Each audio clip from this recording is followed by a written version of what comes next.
તો હેલો દોસ્તો, કેમ છો? હું છું અમલો કોમેડી અને આજે આપણા આદિવાસી સમાજ વિશે હું થોડોક એવી વાતો કરીશ કે તમને પણ ગમશે. તો આપણે મોદીની સ્ટાઇલમાં બોલવાનું છે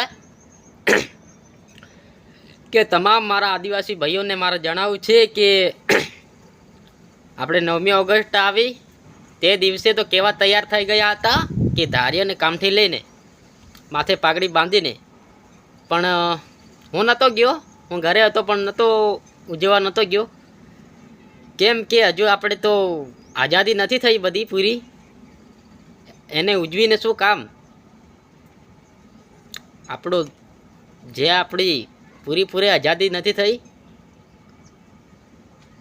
આપણો આદિવાસી સમાજ ઘણો બધો ભ્રષ્ટાચારમાં ઉતરેલો છે.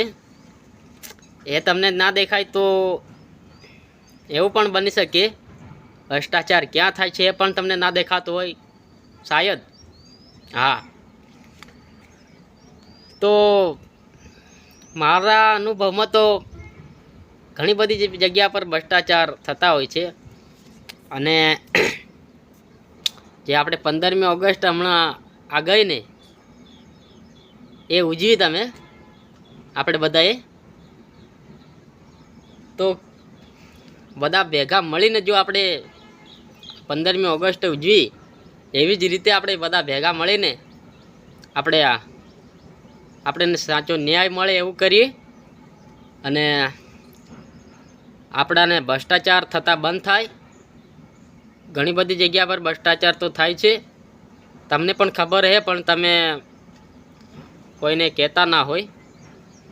જેમ કે દવાખાનામાં થાય, બેંકમાં થાય ભ્રષ્ટાચાર, પેટ્રોલ પંપ પર થાય, બધી જગ્યા પર થાય છે. અને સરકારી આપણને ગમે તે મળવાનું હોય આપણા સુધી નથી પહોંચતું, એ બારોબાર જ પતી જાય છે.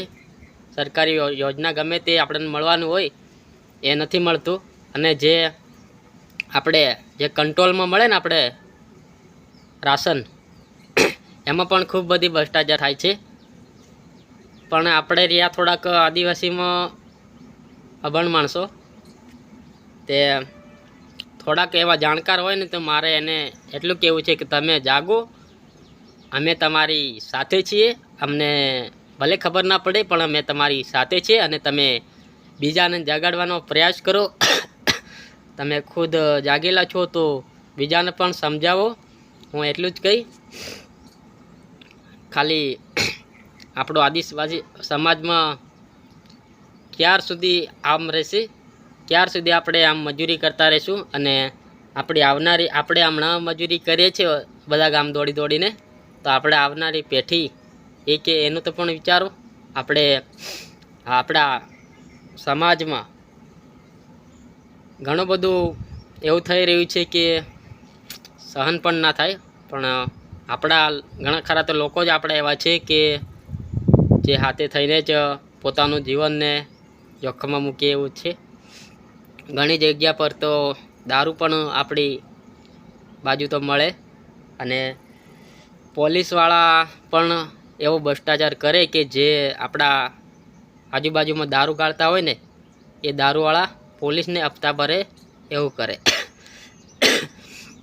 તો એવું ના થવા જોઈએ, કેમ કે આપણો સમાજ દારૂ પીવે ને તો ઘણું બધું આપણા સમાજને નુકસાન થાય. કેમ કે આપણે પોતાનું નથી વિચારવાનું, આપણે આખા આદિવાસી સમાજનો આપણો હક હોય. આપણો આદિવાસી સમાજ એટલે આપણો પણ હક બધાનો બને. એટલે મારું ખાસ એવું કહેવું છે કે તમે જાગૃત થાવ, અને પોતે જાગૃત થાવ ને લોકોને પણ તમે થોડા અનુભવી હોય તો લોકોને પણ જાગૃત કરો. ખાલી ખોટા દેખાડા મત કરો, કેમ કે એવું કરવાથી કંઈ ફાયદો નથી. અને હું એવું નથી કહેતો કે તમે આવું બધું બંધ કરો, પણ આપણા જે ખરાબ હોય એને તો તમે રોકો, પછી તમે જે કરવાનું એ કરો એમ. જય માતાજી.